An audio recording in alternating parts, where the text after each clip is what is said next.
introduce myself. I'm Christina. I am head of customer experience here at Maev. This is Stacey London. I don't know that she needs an Hello. introduction. Here she is. Hi. Resident. I was gonna say like now it's like to say that you stay at home is not agoraphobia. It's just that's what we do now. So I'm a stay-at-home mom with a dog named Dora. The fuzz bunny, Dora. Oh my goodness. It's just too much. It's just too much. Oh my God. She has really, it's really interesting. She knows that something is up. I don't know if that's something that other people are experiencing with their dogs, but even when I take her for a walk, she's so confused by being outside with fewer sounds, fewer smells, very few dogs. Like it freaks her out.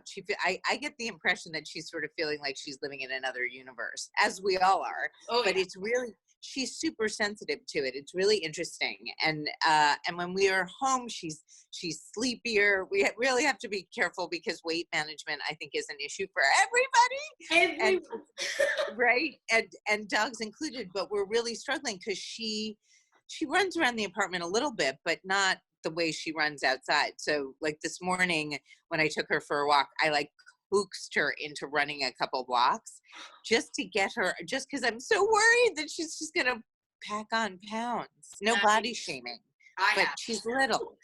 Yeah, she's very little. Yeah, no, I feel you. Like walking around even in my neighborhood, it's like it's so sparse. When I do see a dog, like the don't run up to dog anymore, obviously, but it's just it's bonkers out there right now. But that's so great. No, and I think they're really sensitive to it. It's not just a question of anxiety. It's just a question of like confusion. Yeah. They just they're not used to it. I mean, Dora's used to, she doesn't get along with all dogs, but she definitely likes certain dogs. And, she likes to go up and like say hi. Now she's sort of confused by the fact that there isn't really anybody to say hi to. Oh, man. Yeah. Hopefully this world's going to come back to normal in, a short amount of time. And we can kind of, I feel like hopefully heading into summer, Dora will be able to go up to dogs again and be like, hello, remember. Hello. Yes. Hello. Hi, I'm Dora. Yeah. Exactly. I look the same. You look a little different. That's nuts. What does, like, when you're like working on things from home right now, like what's one of her tactics to get you to be like, hey, pay attention to moi? Pretty much exactly what you would think. She is like a 3-year-old child. She will just reach for me or reach for my girlfriend and be like, get up. I want up. And it's really, I mean, I'm used to doing so many of these like conferences and stuff with her on my lap. I mean, the one thing that she's not unhappy about is that she has 2 adult humans who cater to her every single whim.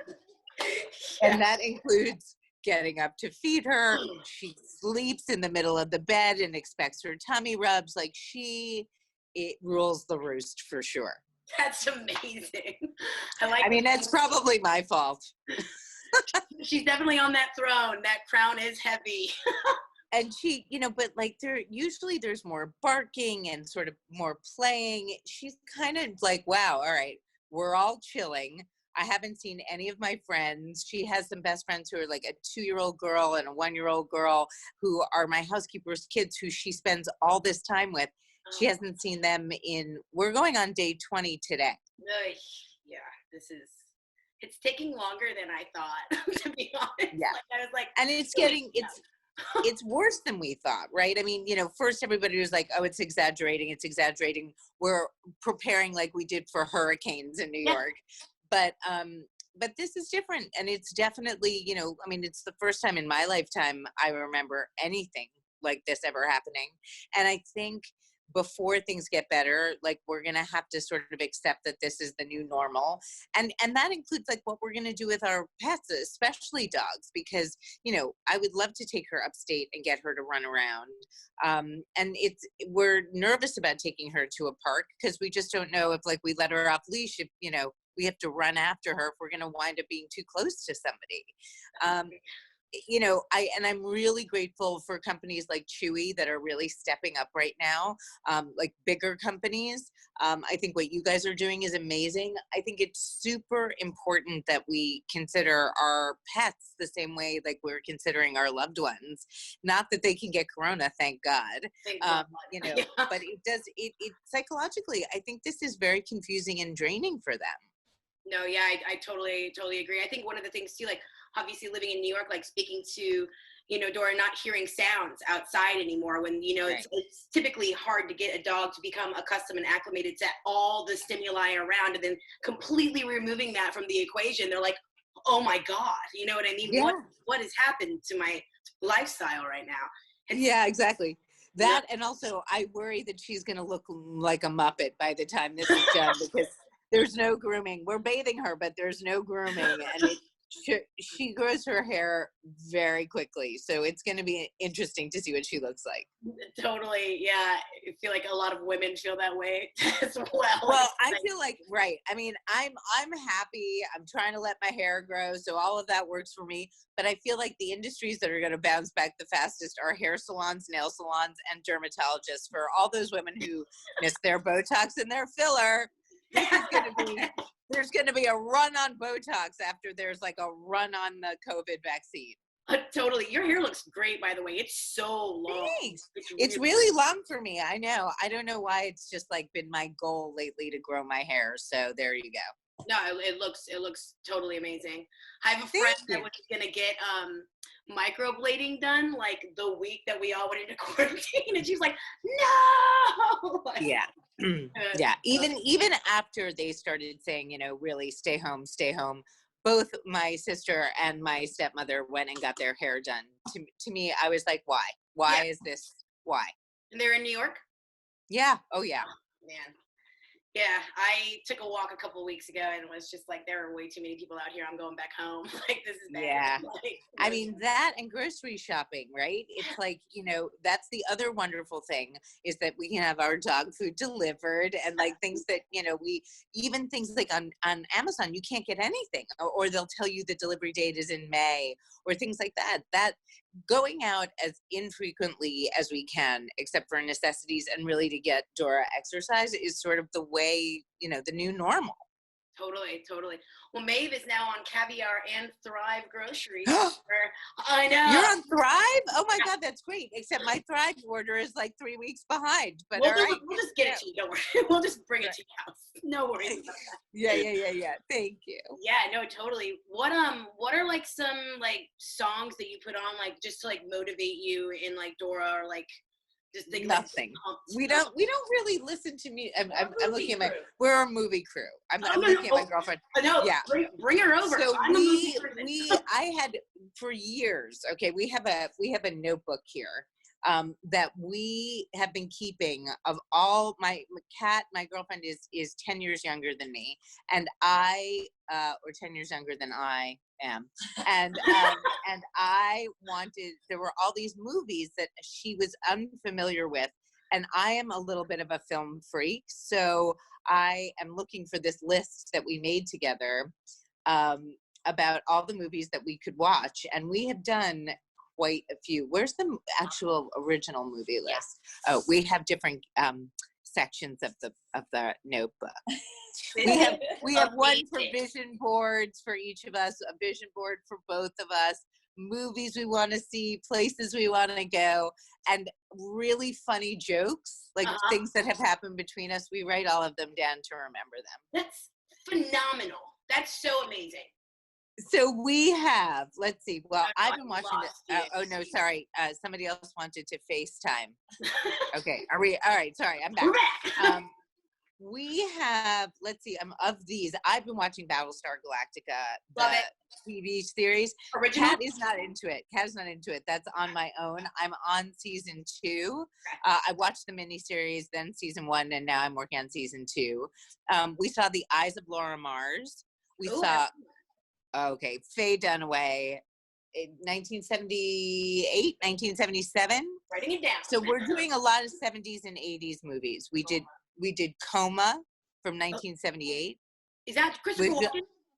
No, it's got Geneviève Bujold and Michael Douglas. Oh. Michael Douglas has been in a lot of movies that we've seen lately. We watched Romancing the Stone from the 1980s. Oh, good. Kathleen Turner. When Kathleen Turner was recognizable, yes. And I don't say that in any mean way. We watched The In-Laws, the original. I haven't seen it. Oh my God. Okay, wait. It's Alan Arkin and Peter Falk. And it is one of the all-time funniest movies. And because it was one of my dad's favorite movies, and I miss him, and he passed away about 15 months ago. This is, it was like a wonderful way to reconnect. And because Kat had never seen it, it was even better to be with somebody who reminded me how absolutely funny it is. Yeah. We have watched, what else? The World According to Garp. Amazing. With Robin Williams, right? We watched, I'm looking because there's not all the ones that we saw. Oh, we watched The China Syndrome last night, also with Michael Douglas and Jane Fonda.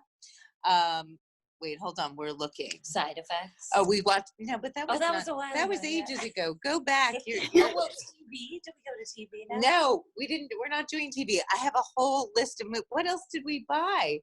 Oh, we're gonna watch Crossing Delancey. Okay. And we haven't watched, there's another the one with John Travolta. No. The Brian De Palma? Oh, Blowout. We're going to watch Blowout. We watched another Brian De Palma film. What was the one that we watched? Not Body Double. Competition?